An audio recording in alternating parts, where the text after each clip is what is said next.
રેખાબેન સોલંકી આજે આપણે બનાવવાના છે કરમદાનું અથાણું.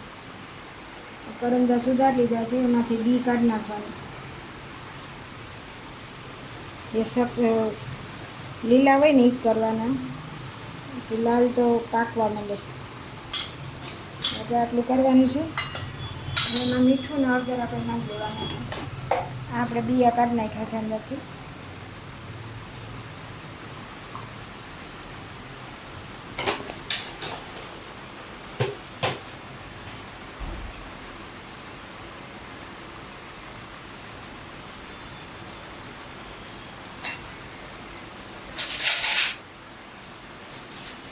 અને હલાવીને આપણે રેવા દેવાના છે આખી રાત.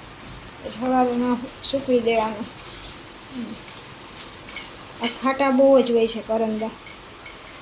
જો આપણે આ કરમદા સૂકવી દીધા હતા ને તો સુકાઈ જાય મસ્ત. હવે આને આપણે તેલ ગરમ મૂકી દઈએ.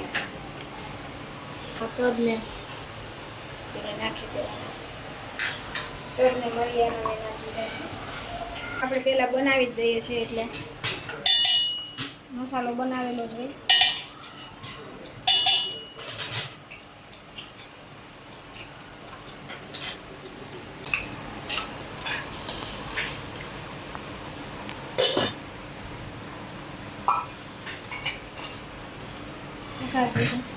તેલ ઓછું નાખવાનું, આપણે ગોળ નાખવાનો છે ને એટલે એમાં તેલ ઓછું જોઈએ.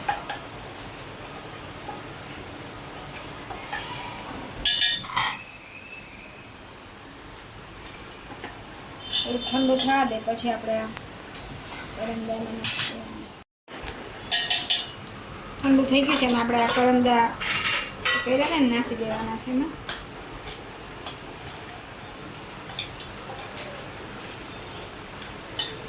100 ગ્રામ 150 ગ્રામ જેટલા કરમદા હતા તો એની સામે આપણે એટલો જ ગોળ લેવાનો પાછો. આ ગોળે આપણે એમાં નાખી દેવાનો છે.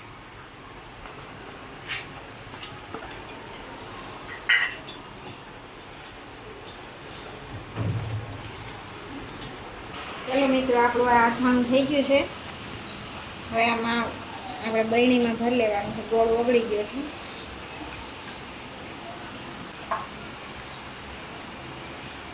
ચલો મિત્રો, તૈયાર છે આપણું કરમદાનું અથાણું. કરમદાનું અથાણું વિડીયો ગમ્યો હોય તો લાઈક કરજો, શેર કરજો, સબસ્ક્રાઈબ કરજો. જય શ્રી કૃષ્ણ.